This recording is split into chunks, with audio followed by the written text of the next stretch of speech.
ವೀಕ್ಷಕರೇ, ಈಗ ನಾವು ನಿಮಗೆ ಹರಿಹರ ತಾಲೂಕು ಕ್ರೀಡಾ ಮತ್ತು ಯುವಜನ ಇಲಾಖೆ ಸಂಬಂಧಪಟ್ಟಂತೆ ಒಂದು ಕಾಂಪ್ಲೆಕ್ಸ್ ಅಂದರೆ ಮಳಿಗೆಗಳು ಬಗ್ಗೆ ಒಂದು ವಿಡಿಯೋ ಚಿತ್ರೀಕರಣವನ್ನು ನಿಮ್ಮ ಮುಂದೆ ನೈಜವಾಗಿ ಇಡುವಂಥ ಒಂದು ಪ್ರಯತ್ನವನ್ನು ನಾವು ಮಾಡ್ತಾಯಿದ್ದೀವಿ.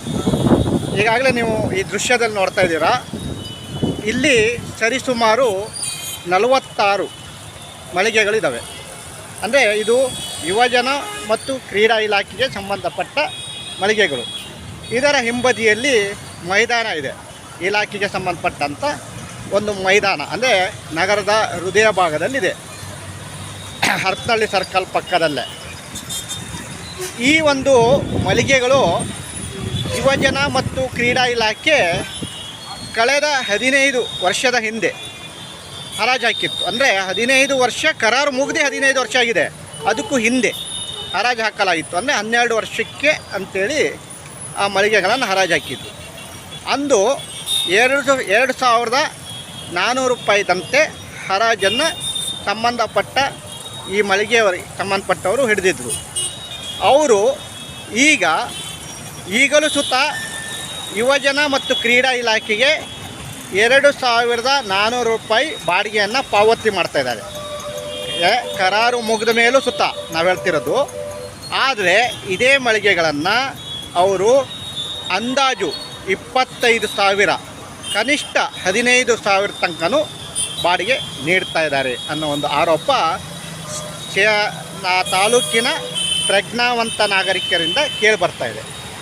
ಅಂದರೆ 2,400 ರೂಪಾಯಿಗೆ ಬಾಡಿಗೆ ಪಡೆದಂಥ ಮಳಿಗೆಗಳನ್ನು ಏನು ಇಲ್ಲಿ ಅಂಗಡಿಗಳು ಇಟ್ಕೊಂಡಿದ್ದಾರೆ, ಈ ವರ್ತಕರಿಗೆ ಕನಿಷ್ಠ 15,000 ಗರಿಷ್ಠ 25,000 ತನಕನೂ ಬಾಡಿಗೆಗೆ ಕೊಟ್ಟಿದ್ದಾರೆ.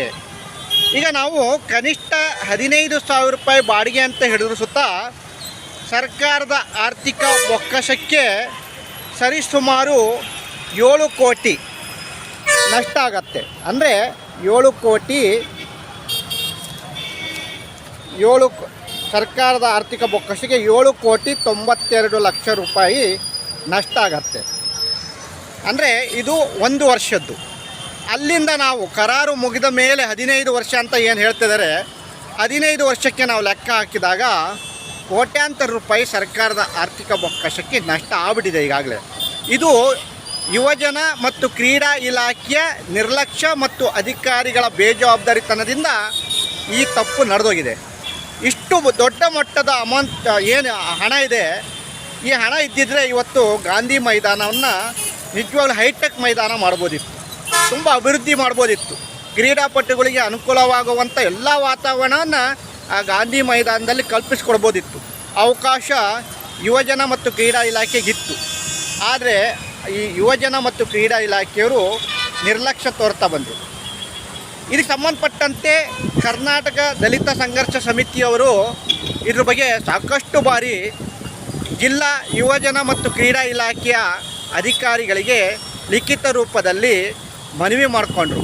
ಇವುಗಳನ್ನು ಕೂಡಲೇ ಹರಾಜು ಹಾಕುವಂಥ ಒಂದು ಪ್ರಕ್ರಿಯೆಯನ್ನು ನಡೆಸಿ ನಿಮ್ಮ ಒಂದು ಇಲಾಖೆಗೆ ಕೋಟ್ಯಾಂತರ ರೂಪಾಯಿ ಆದಾಯ ಬರುತ್ತೆ, ಆ ಕೆಲಸವನ್ನು ಮಾಡಿ ಅಂದರೆ ಏನು ಯುವಜನ ಮತ್ತು ಕ್ರೀಡಾ ಇಲಾಖೆಯವರು ಸರ್ಕಾರದ ಸೌಲಭ್ಯಗಳನ್ನು ಪಡೆದಂಥವರು ನಿರ್ಲಕ್ಷ್ಯ ವಹಿಸ್ತಾ ಇದ್ದಾರೆ.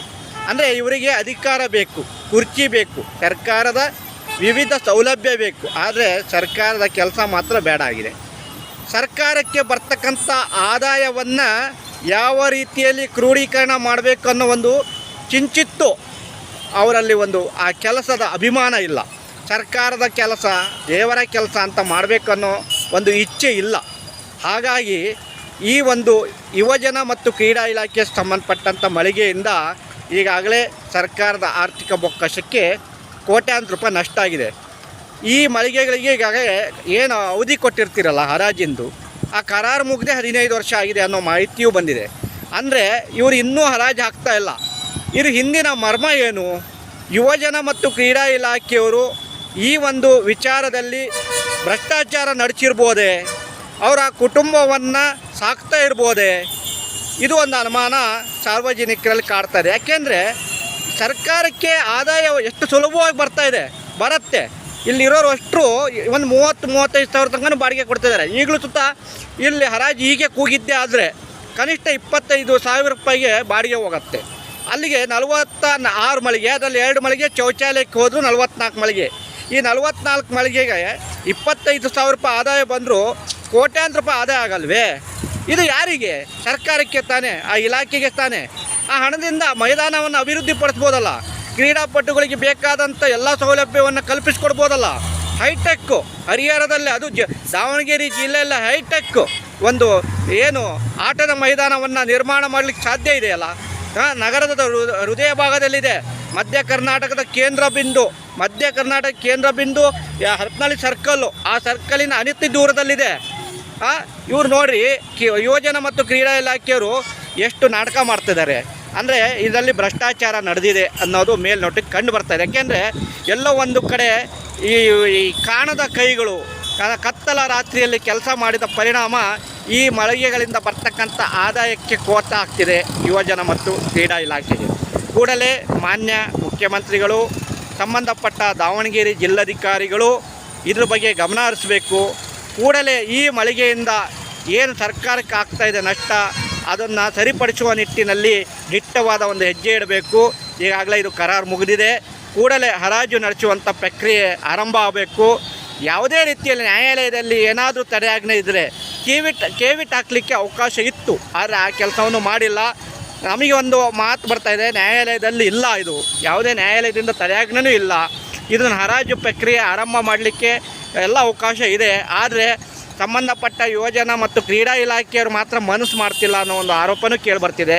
ಕೂಡಲೇ ಹರಾಜು ಪ್ರಕ್ರಿಯೆಗೆ ಈಗಾಗಲೇ ನೋಟಿಸನ್ನು ಸಹ ನೀಡಲಾಗಿದೆ. ಹರಾಜನ್ನು ಕೂಡಲೇ ಮಾಡಿರಿ ಅಂತ. ಆ ನೋಟಿಸ್ ನೀಡಿದ ಸುತ್ತ ಯುವಜನ ಮತ್ತು ಕ್ರೀಡಾ ಇಲಾಖೆಯ ಅಧಿಕಾರಿಗಳು ಮಾತ್ರ ಈ ವಿಚಾರದಲ್ಲಿ ಗಮನ ಕೊಡ್ತಾ ಇಲ್ಲ. ಇದರಿಂದ ಏನಾಗ್ತಿದೆ ಅಂದರೆ ಅಧಿಕಾರಿಗಳನ್ನು ಕೂಡಲೇ ತನಿಖೆಗೊಳಪಡಿಸಬೇಕು. ಲೋಕಾಯುಕ್ತರು ಸ್ವಯಂ ಪ್ರೇರಿತವಾಗಿ ದೂರನ್ನು ದಾಖಲಿಸಿಕೊಂಡು ಇದನ್ನು ತನಿಖೆಗೊಳಪಡಿಸಬೇಕು. ಏನು ಯುವಜನ ಮತ್ತು ಕ್ರೀಡಾ ಇಲಾಖೆಯಲ್ಲಿ ಇರ್ತಕ್ಕಂಥ ಅಧಿಕಾರಿಗಳ ಆದಾಯವನ್ನು ಪರಿಶೀಲನೆ ಮಾಡಬೇಕು. ಅವರು ಇಲ್ಲಿಗೆ ಬಂದಾಗ ಅವರ ಆದಾಯ ಏನಿತ್ತು, ಈಗ ಅವರ ಆದಾಯ ಹೇಗಿದೆ, ಈ ಹಿಂದಿದ್ದವರ ಆದಾಯ ಎಷ್ಟಿತ್ತು, ಅವ್ರು ಬೇರೆ ಕಡೆ ಹೋದ್ಮೇಲೆ ಅವರ ಆದಾಯ ಎಷ್ಟಾಗಿದೆ, ಇವರ ಆದಾಯದ ಮೂಲ ಏನು, ಇವನ್ನೆಲ್ಲ ಲೋಕಾಯುಕ್ತರು ಸಮಗ್ರವಾಗಿ ತನಿಖೆ ನಡೆಸಬೇಕು. ಅದೇ ರೀತಿ ಇಲ್ಲಿ ಏನಂದರೆ ವರ್ತಕರು ಅಂಗಡಿಗಳನ್ನು ನಡೆಸಲಿಕ್ಕೆ ಅವಕಾಶ ಇರೋದು.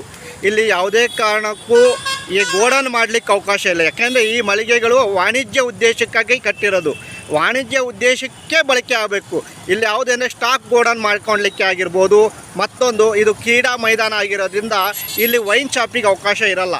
ಆ ವೈನ್ ಶಾಪಿಗೆ ಸುತ್ತ ಅವಕಾಶ ಮಾಡಿಕೊಟ್ಟಿದ್ದಾರೆ. ಅಂದರೆ ಇಲ್ಲಿ ನೋಡಿ, ಒಂದು ಕಡೆ ಇದೇ ಗೋಡನ್ ಆಗಿದೆ, ಇನ್ನೊಂದು ಕಡೆ ಇದೇ ಬಾರ್ ಆಗಿದೆ, ಇನ್ನೊಂದು ಕಡೆ ಸರ್ಕಾರಕ್ಕೆ ಬರ್ತಕ್ಕಂಥ ಆದಾಯ ಕೋತ ಆಗ್ತಿದೆ. ಇದೆಲ್ಲದರಿಂದ ಯುವಜನ ಮತ್ತು ಕ್ರೀಡಾ ಇಲಾಖೆಯವರ ಆದಾಯ ದ್ವಿಗುಣ ಆಗ್ತಾಯಿದೆ. ಅಂದರೆ ಅವರ ಆದಾಯ ಏರ್ತಾ ಇದೆ. ಇಲ್ಲಿ ಬರಲಿಕ್ಕೆ ಪೈಪೋಟಿ ನಡೆಸ್ತಾರೆ ಅಂದರೆ ಲೆಕ್ಕ ಹಾಕ್ರಿ ನೋಡೋಣ, ಇದರಿಂದ ಎಷ್ಟು ಇನ್ಕಮ್ ಇರ್ಬೋದು. ಈ 44 ಮಳಿಗೆಗಳಿಂದ, ಅಂದರೆ 46 ಇದೆ, ಅದರಲ್ಲಿ 2 ಶೌಚಾಲಯ ಇರೋದ್ರಿಂದ ನಾವು 44 ಮಳಿಗೆಗಳ ಬಗ್ಗೆ ಹೇಳ್ತಾ ಇದ್ದೀನಿ. ಇದರಿಂದ ನಿಜವಾಗ್ಲೂ ಭಾಳ ಬೇಸರ ಆಗುತ್ತೆ. ಯಾಕೆಂದರೆ ಜನಸಾಮಾನ್ಯರ ತೆರಿಗೆ ಹಣದಲ್ಲಿ ಕಟ್ಟಿರೋದು, ಜನಸಾಮಾನ್ಯರ ತೆರಿಗೆ ಹಣದಲ್ಲಿ ವಾಣಿಜ್ಯ ಉದ್ದೇಶಕ್ಕೆ ಕಟ್ಟಿರೋದು. ಆದರೆ ಇಲ್ಲಿ ಬಾರ್ ಅಂತೆ, ಗೋಡನ್ ಅಂತೆ, ಮತ್ತು ಆ ಬಾಡಿಗೆ ವಿಚಾರದಲ್ಲಿ ಭ್ರಷ್ಟಾಚಾರ ಅಂತೆ. ಏನು ರೀ ಇದು ವ್ಯವಸ್ಥೆ ಎಲ್ಲಿಗೆ ಬಂದು ನಿಂತಿದೆ ಅಂದರೆ ನಿಜವಾಗ್ಲೂ ಹಾಡಾಗಲೇ ದರೋಡೆ ನಡೀತಾ ಇದೆ. ಆದರೆ ಇದನ್ನು ಪ್ರಶ್ನೆ ಮಾಡಿದಂಥವ್ರನ್ನ ಅನುಮಾನದಲ್ಲಿ ನೋಡ್ತಾ ಇದ್ದಾರೆ. ಇದ್ರ ಬಗ್ಗೆ ಧ್ವನಿ ಎತ್ತರನ್ನ, ಅವರ ಧ್ವನಿಯನ್ನು ಹತ್ತಿಕ್ಕುವಂಥ ಒಂದು ಪ್ರಯತ್ನವನ್ನು ಮಾಡ್ತಾ ಇದ್ದಾರೆ. ಅಂದರೆ ಭ್ರಷ್ಟಾಚಾರದ ವಿರುದ್ಧ ಧ್ವನಿ ಎತ್ತದೇ ತಪ್ಪ, ಆ ಮಟ್ಟಕ್ಕೆ ಯುವಜನ ಮತ್ತು ಕ್ರೀಡಾ ಇಲಾಖೆಯ ಅಧಿಕಾರಿಗಳು ಮಾಡ್ತಿದ್ದಾರೆ. ಈಗಾಗಲೇ ಯುವಜನ ಮತ್ತು ಕ್ರೀಡಾ ಇಲಾಖೆಯ ಆಯುಕ್ತರನ್ನು ಭೇಟಿಯಾಗಿದ್ದಾರೆ ಅನ್ನೋ ಒಂದು ಮಾಹಿತಿಯೂ ಬಂದಿದೆ. ಅವರು ಸುತ್ತ ಈಗಾಗಲೇ ಸಂಬಂಧಪಟ್ಟ ಜಿಲ್ಲಾ ಯುವಜನ ಮತ್ತು ಕ್ರೀಡಾ ಇಲಾಖೆ ಅಧಿಕಾರಿಗಳಿಗೆ ಫೋನ್ ಮೂಲಕ ಮಾತುಕತೆ ನಡೆಸಿದ್ದಾರೆ ಅನ್ನೋ ಒಂದು ಮಾಹಿತಿಯೂ ಲಭ್ಯ ಆಗಿದೆ. ಕೂಡಲೇ ಇದನ್ನು ಹರಾಜು ಹಾಕಬೇಕು ಅನ್ನೋ ಒಂದು ಮಾತು ಸುತ್ತ ಲಭ್ಯ ಆಗಿದೆ. ಅಂದರೆ ಆ ಪ್ರಕ್ರಿಯೆ ಶೀಘ್ರದಲ್ಲೇ ಪ್ರಾರಂಭ ಆಗಬೇಕು, ವಿಳಂಬ ಆಗಬಾರ್ದು. ನೀವು ಈಗ ಪ್ರಾರಂಭ ಮಾಡ್ತೀರಿ ಅಂದ್ರೆ ಮತ್ತು 6 ತಿಂಗಳು ತಗೊಂತೀರ. ನಿಮ್ಮ ನಾಟಕಗಳು ನಿಲ್ಲಬೇಕು. ಕೂಡಲೇ ಈ ವಾಣಿಜ್ಯ ಮಳಿಗೆಗಳು ಹರಾಜಾಗೋದ್ರ ಮೂಲಕ ಸರ್ಕಾರದ ಆರ್ಥಿಕ ಬೊಕ್ಕಸಕ್ಕೆ ಆಗ್ತಕ್ಕಂಥ ನಷ್ಟವನ್ನು ತಡಿಬೇಕು. ಇದ್ರ ಜೊತೆಗೆ ಏನಿದೆ ಈ ವರ್ತಕರು, ನಿಜವಾದ ವರ್ತಕರೇನಿದ್ದಾರೆ, ನಿಜವಾಗ್ಲೂ ಏನು ದುಡಿದು ತಿನ್ನಬೇಕಂತಿದ್ದಾರೆ ಅಂಥ ಫಲಾನುಭವಿಗಳಿಗೆ ಇವು ಸಿಗುವಂತಾಗಬೇಕು ಅನ್ನೋದು ನಮ್ಮ ಒಂದು ಮಂದಾರ ಸುದ್ದಿವಾಹಿನಿಯ ಕಳಕಳಿ.